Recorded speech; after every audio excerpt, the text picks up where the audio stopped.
pagi mahasiswa rekrutmen dan seleksi. Hari ini kita akan membahas tentang tahapan awal, ya, tahapan awal sebelum rekrutmen dilaksanakan. Tahap awal ini masuk di tahapan rekrutmen, setelah itu seleksi, kemudian orientasi, kemudian penempatan.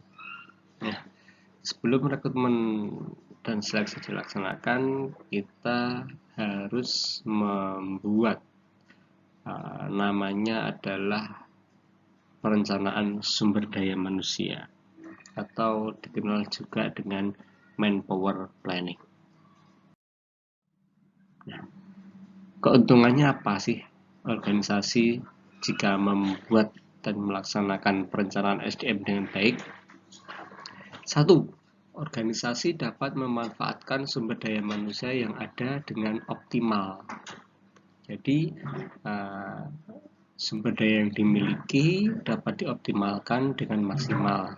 Sementara itu, kalau manpower planning kita kurang, maka kita bisa menambahkan karyawan baru dengan proses rekrutmen dan seleksi. Yang kedua, organisasi dapat fokus pada peningkatan kinerja dan produktiviti kerja pegawai. Karena jumlah tenaga kerja sudah terprediksi, sudah terencanakan, maka sebuah organisasi bisa lebih fokus pada peningkatan kinerja atau productivity dari karyawan.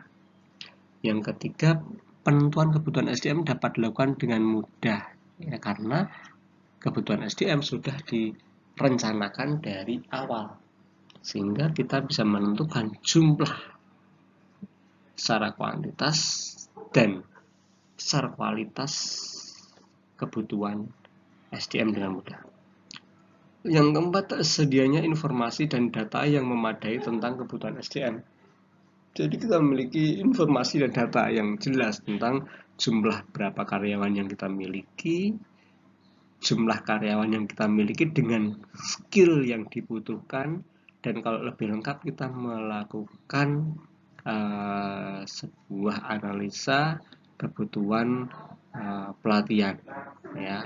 Jadi selain database karyawan yang dimiliki, kita memiliki database kebutuhan pengembangan karyawan. Misalnya karyawan A membutuhkan pelatihan apa saja untuk berkembang, karena individual differences, ya, setiap karyawan, setiap manusia itu memiliki kemampuan yang berbeda-beda, memiliki potensi yang berbeda-beda, sehingga pengembangan atau pelatihan yang dibutuhkan itu juga berbeda-beda, ya.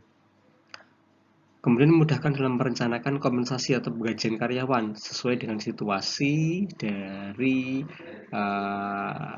lingkungan, ya, bisa lingkungan dari internal dari perusahaan, lingkungan kondisi pasar di luar, dan juga pertumbuhan ekonomi. Kalau kita memiliki perencanaan SDM yang baik, itu awalannya. Kemudian kita masuk ke pengertian. Apa sih perencanaan SDM? Manpower planning itu merupakan suatu proses dalam menentukan kebutuhan pegawai. Proses atau kita menentukan berapa karyawan yang kita butuhkan, ya, dan mensinkronisasi kebutuhan tersebut agar pelaksanaannya terintegrasi dengan rencana organisasi.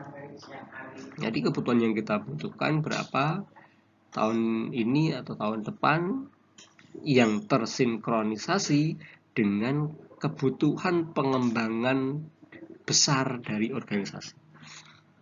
Misalnya Anda memiliki perusahaan yang memiliki rencana tahun depan memiliki cabang, ya, cabang di tempat yang lain. Nah, cabang tersebut itu membutuhkan berapa karyawan. Nah, itu masuk dalam manpower planning MPP. Anda ingin membuka sebuah perusahaan baru, misalnya berapa jumlah karyawan yang dibutuhkan, berapa jabatan yang dibutuhkan, itu kan perlu analisa yang lebih spesifik. Kemudian perencanaan merupakan suatu proses peramalan, itu kita meramalkan jumlah secara kuanti dan kuali, jumlahnya berapa, meramalkan, merencanakan. Kemudian pengembangan pengimplementasian dan pengontrolan yang menjamin organisasi mempunyai kesesuaian antara jumlah pegawai, penempatan pegawai secara benar, waktu yang tepat, yang secara ekonomis dan lebih bermanfaat. Jadi bagaimana kita merencanakan karyawan yang memiliki potensi yang maksimal, memiliki potensi yang baik ya, sesuai dengan yang kita butuhkan, yang kita sesuaikan dengan kebutuhan perusahaan tentunya, dan kita menempatkan karyawan dengan benar, dengan baik, dengan waktu yang tepat. Nah, dari proses itu ya, secara umum proses awal dalam pengembangan organisasi yaitu perencanaan SDM yang baik. Nah, kalau kita bisa merencanakan perencanaan yang baik, maka aplikasi dalam rekrutmen dan seleksi akan mengikuti ya. Kemudian setelah itu proses seleksi dilaksanakan dengan baik, maka kita tinggal menempatkan karyawan direct man in the right place sesuai dengan potensi karyawan tersebut. Ya. Kemudian hal tersebut juga akan berpengaruh terhadap pengembangan organisasi yang kita pegang, yang kita kembangkan ini. Ya. Pertimbangannya apa saja sih dalam perencanaan SDM? Satu, perubahan kebijakan. Ya.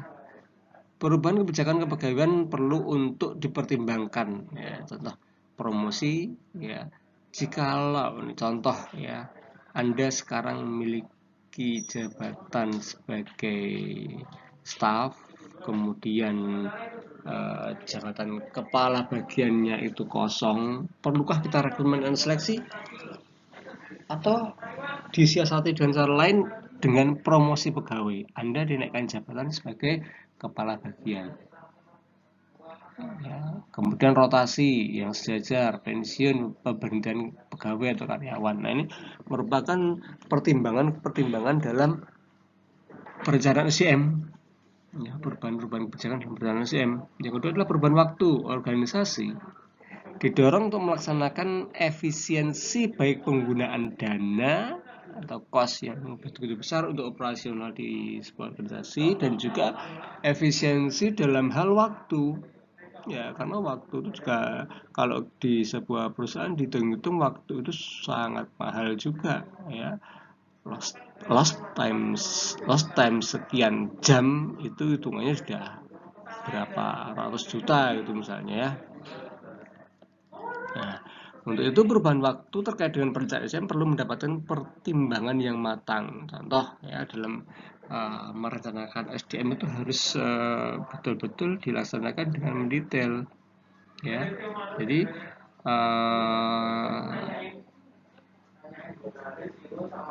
jabatan HR atau jabatan produksi di lapangan misalnya, kalau satu jabatan kosong kita tidak merencanakan dengan baik, maka hal tersebut akan merugikan perusahaan dalam hal waktu dan dana ya. Secara waktu kita banyak pekerjaan yang kosong sehingga kita membutuhkan waktu yang lain untuk merekrut karyawan baru, sementara di lapangan tidak ada orang. Itu kan secara waktu dan juga secara pendanaan itu akan banyak membuang yang secara percuma ya.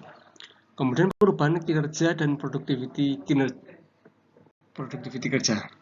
Pertimbangan akan kinerja dan produktiviti kerja pegawai penting untuk diperhitungkan organisasi. Jadi kalau sudah karyawan sudah tidak produktif atau perubahan cara kerja, itu kan juga merupakan pertimbangan kita dalam perencanaan SDM ya.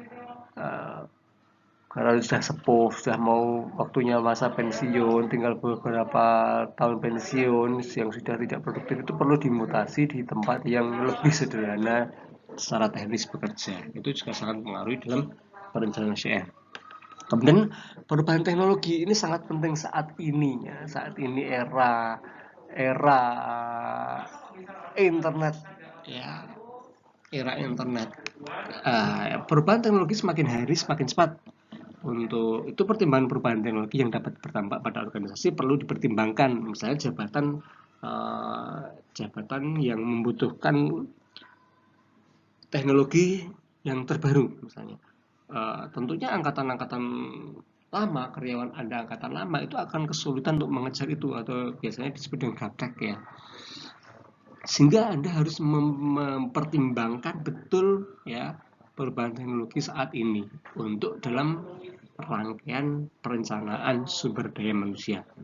Dulu di dalam jabatan, di dalam sebuah perusahaan, apalagi yang publik, berkaitan dengan publik, itu nggak ada jabatan uh, pengelola medsos, tuh nggak ada.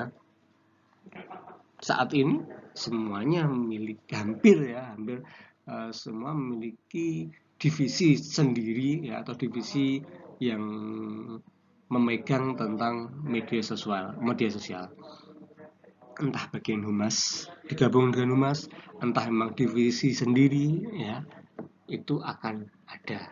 Bagian promosi itu bisa jadi. Itu biasanya kalau promosi sekarang udah wajib banget memiliki media sosial perusahaan, wajib banget ya sekarang, karena sudah harus mengikuti perkembangan teknologi. Sehingga kalau kita menempatkan orang yang sudah sepuh, yang tidak biasa main media sosial seperti angkatan-angkatan lama, tidak siap dengan perubahan teknologi, tidak pernah main IG, main Twitter, main LinkedIn, main ya media sosial yang lainnya, itu akan kesulitan bila ditempatkan di posisi ini. Sehingga Anda harus mempertimbangkan hal tersebut untuk menempatkan karya.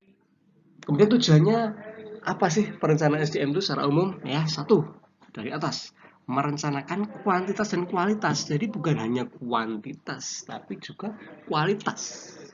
Ya. Berapa karyawan yang kita butuhkan di tahun depan? Ya. Dan bukan hanya berapa, tapi yang memiliki kemampuan seperti apa saja yang kita butuhkan. Misalnya saya membutuhkan staf HRD 2 orang di tahun 2022 ya. Oke. Kenapa 2 orang? Karena terkait dengan perencanaan SDM yang kita miliki. Perencanaan SDM dipengaruhi oleh pengembangan organisasi yang kita miliki. Nah, saya butuh 2 orang ya, kuantitasnya 2 orang. Kemudian secara kualitas saya butuh yang seperti apa saja. Secara logika realistis ya, di dalam perusahaan saya butuh HRD itu yang bisa rekrutmen dan seleksi, minimal itu dulu satu. Kemudian dia akan memiliki nilai jual kalau dia memiliki kemampuan dalam sistem imbalan, sistem penggajian, sistem payroll ya, atau disebut dengan sistem imbalan.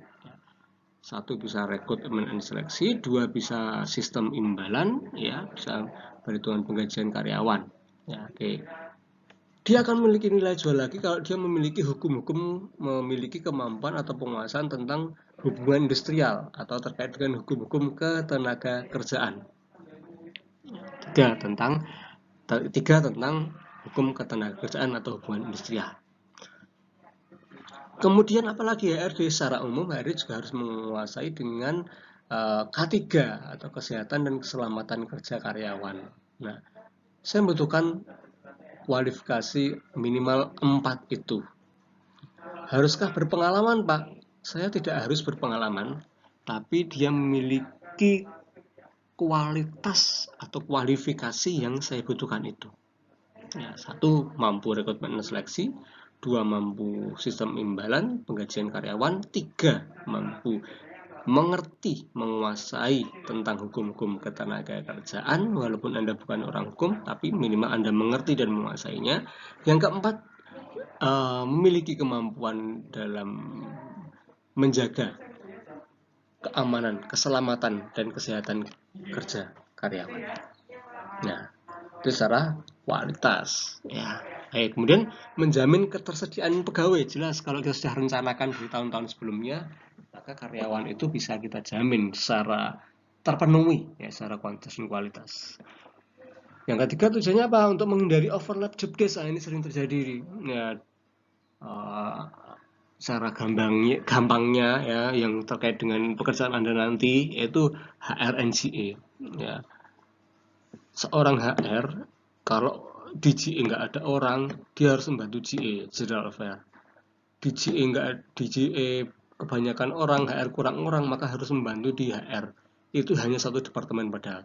Itu sudah tumpuk undung pekerjaannya. Nah, untuk menghindari overlap job desk seperti ini, maka kita harus merencanakan SDM secara kuantitas dan kualitas dengan sangat baik, ya, dengan baik. Kemudian mempermudah koordinasi dan integrasi sinkronisasi antar divisi dan karyawan, ya.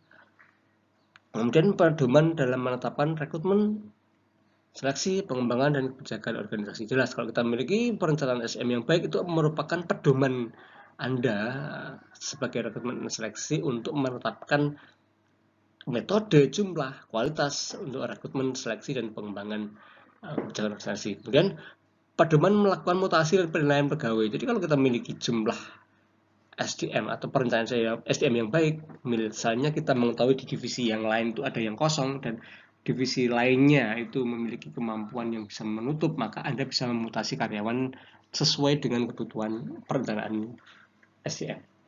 Ya. Nih, ruang lingkup perencanaan SDM, yaitu organisasi, yaitu yang perencanaan SDM secara besar, secara organisasi, ya. Pada level organisasi itu menggambarkan kebutuhan organisasi akan SDM secara keseluruhan. Perencanaan ini dalam level juga diselaraskan dengan visi misi dan strategi organisasi yang ada. Kemudian departemen atau unit kerja perencanaan SDM pada level departemen diselaraskan dengan tujuan dan lingkup pekerjaan yang ada di departemen maupun unit kerja. Kemudian level tim kerja perencanaan SDM dalam level ini didasarkan atas kebutuhan untuk membentuk dan mengoptimalkan tim kerja dalam rangka menunjang kinerja organisasi. Pada level ini diatur kebutuhan SDM dalam level yang lebih teknis, jadi tim kerja, ya, perencanaan dalam tim kerja. Yang lebih sempit lagi adalah individu, level individu.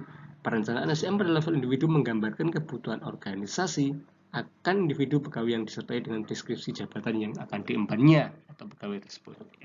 Pada hari ini kita akan membuat manpower planning atau perencanaan SDM. Ya. Jadi langkah pertama adalah tentukan jabatan apa saja yang dibutuhkan dalam sebuah organisasi. Ya, tidak hanya rumah sakit. Ini contoh sebuah organisasi. Contohnya adalah sebuah rumah sakit. Itu boleh, ya. Mau rumah sakit, mau perusahaan tambang, mau perusahaan, bahkan perusahaan kecil pun boleh. Mau Anda buat contoh perusahaannya, contohnya perusahaan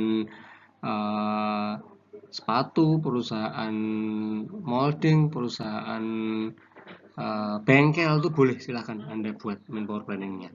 Ya. Setelah jabatan Anda ketemu semuanya, butuh berapa orang setiap jabatan yang akan mengisi posisi tersebut, dihitung dari kebutuhan dan roster kerjanya. Buatlah seperti contoh berikut ini. Contohnya ini saya memiliki perusahaan namanya Angkasa Mandiri, misalnya ya, butuh jabatan apa saja, ya. Ya. Contoh ini ada production depth head ini, ya, divisi di departemen produksi. Di tahun 2022 nanti rencana satu kepalanya. Sekarang sudah ada satu, jadi tidak ada kebutuhan tambahan di sini, ini kosong. Ya. Kemudian di section head, ya, wakil dari produksi atau ada beberapa section head. Satu production section head, produksi section head. Di 2022 nanti kita membutuhkan 4 orang. Ini 4 orang. Nah, sekarang 2021 itu hanya memiliki satu, sehingga kurang 3. Nah, itu akan kita rencanakan rekrutmen, yaitu di bulan Januari, bulan Maret, dan di bulan Juni. Nah, ini. Nah, kemudian drill and blast itu butuh satu, sudah ada satu, sehingga kita tidak perlu, di 2 jabatan ini dan di section ini tidak perlu ada penambahan lagi, ini kosong ini. Nah, kemudian contoh lain group leader, ada OB, ya, OB group leader, overburden group leader, dan call group leader. Overburden group leader atau OB group leader kita di tahun 2022 rencanakan memiliki 10 orang. Tapi kita baru ada 6 orang, sehingga kurang 4 orang. Sehingga 4 orang ini akan kita penuhi di bulan Maret dan di bulan Agustus, dan seterusnya seperti itu. Nah, silahkan Anda membuat perusahaan imajiner boleh, ya, silahkan imajiner boleh, mau searching juga boleh, silahkan.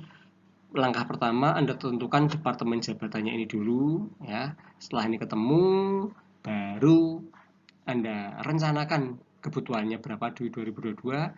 Sekarang ada berapa orang, kalau kurang Anda rencanakan dipenuhi di bulan apa. Itu aja tugasnya. format Excel nanti akan saya share seperti ini ya. Terima kasih. Silakan dipelajari. Assalamualaikum warahmatullahi wabarakatuh.